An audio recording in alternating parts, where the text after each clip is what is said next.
Noon, good evening. And I'm saying all of that to say, just in case if you happen to watch this in the morning, in the afternoon, or the evening. So today's gumbo of thoughts, because I don't like to be locked in like some of these social media influencers where they only specifically talk about certain subjects. I like to be able to talk about whatever it is I like to talk about. So I'm going to actually piggyback off of yesterday's subject. And if you want to know what yesterday's subject was, you're going to have to go and check out yesterday's video. Oh, yeah, I always forget to say this.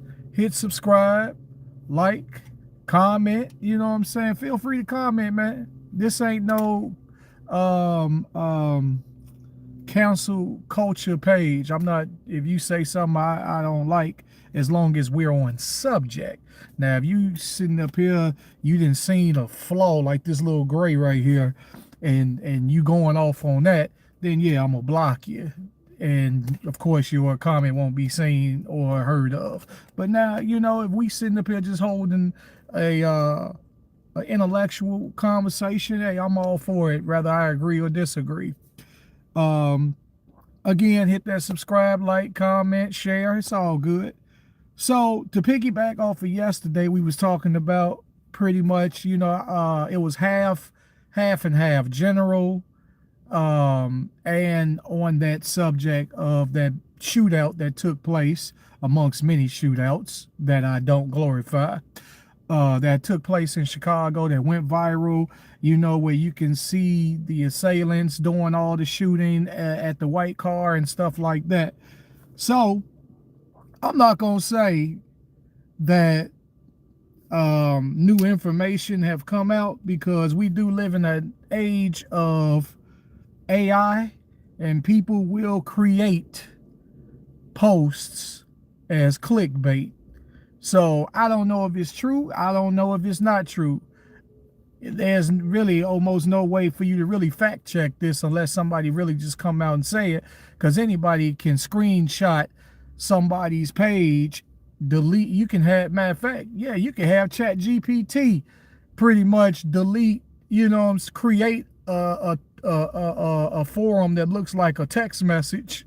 You know what I'm saying? So, but I'm gonna say this though, and this is what my subject going to be about, because it's going to be general also.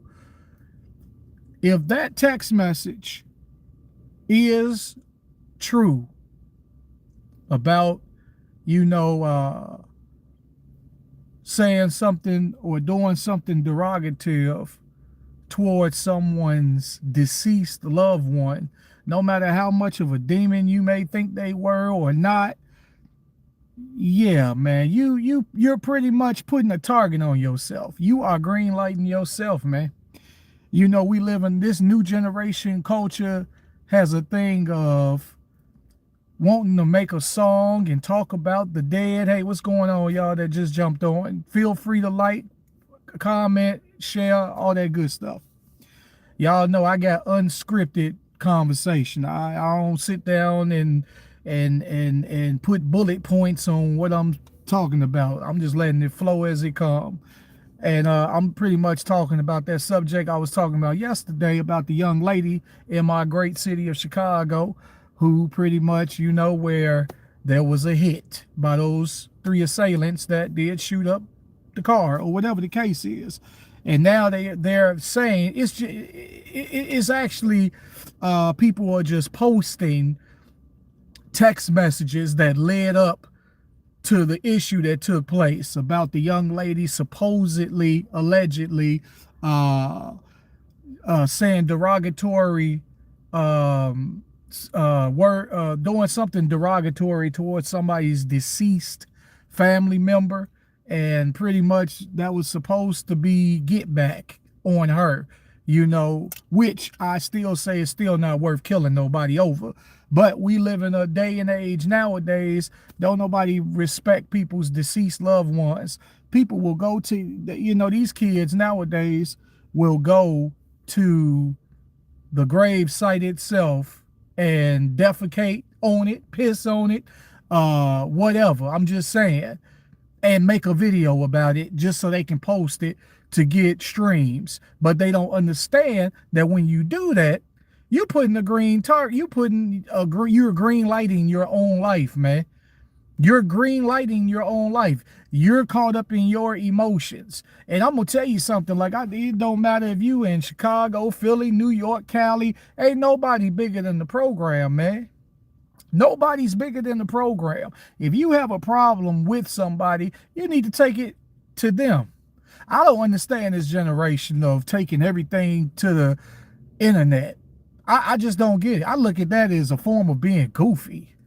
You know what I'm saying? I mean, that's just goofy to me when you going online putting out subliminals towards people. If you got a problem with that person, you just straight up tell them, I got a problem with you. I don't, you know what I'm saying? I don't have to make a song that I don't like you. I don't have to do none of that. You know what I'm saying? I'm just going to let you know. Coming online, hollering and screaming, oh, I'm going to do this and that.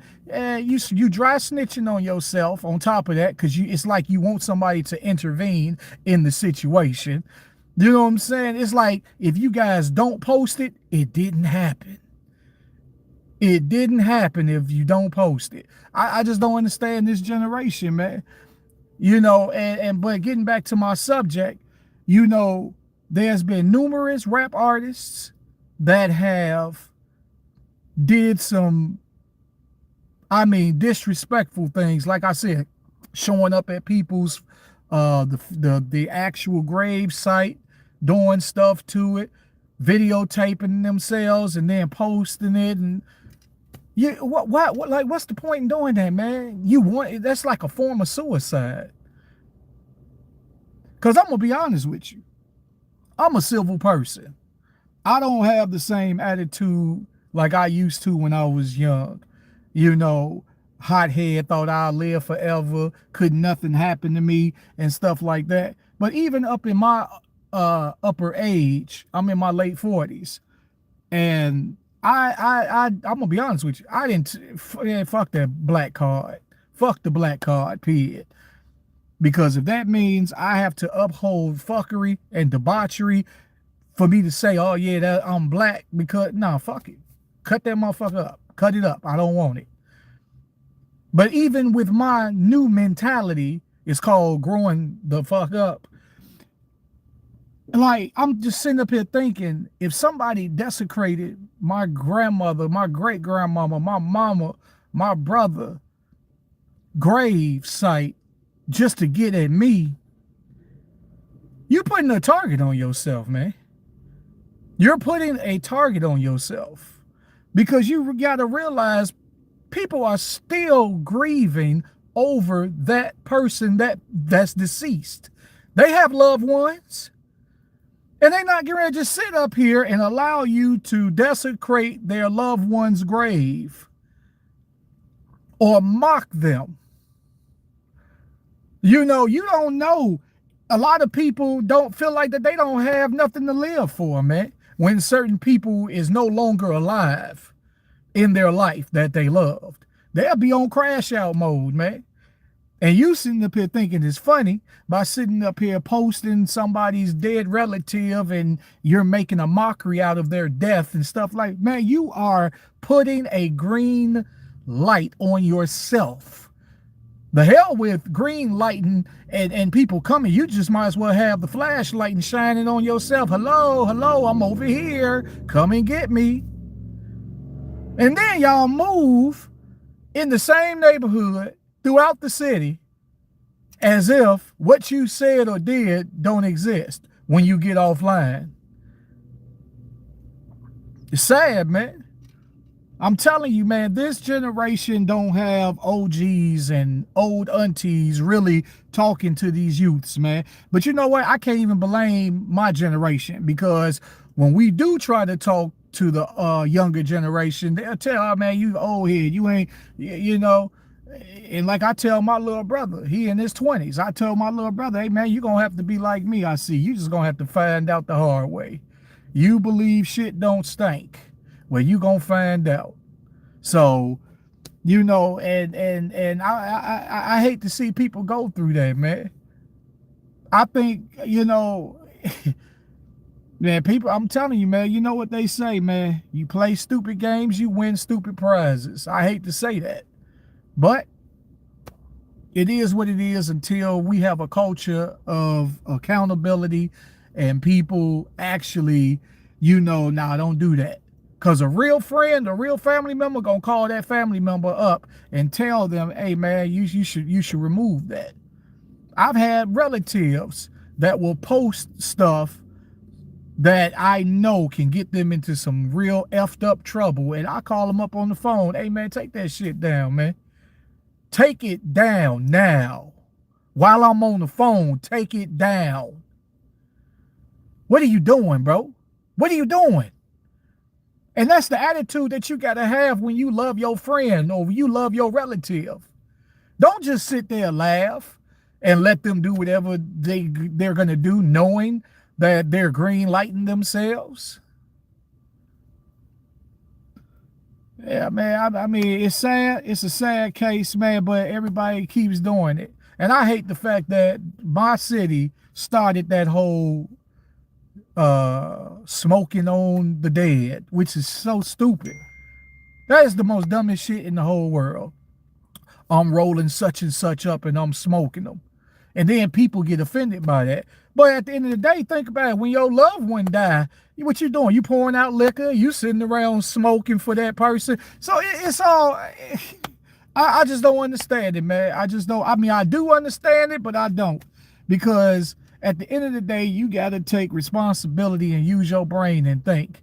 Being young, being in your teens and 20s is not an excuse. Because when I did what I did and caught my case or did something dumb in my teens and 20s, I knew exactly what I was doing. That's why I really don't be having too much sympathy for when these little young shorties get caught up in some BS, because they knew what they was doing. I knew what I was doing when I was in 8th grade. I'm just saying, I ain't catching no case in 8th grade, but the bull crap that I was doing.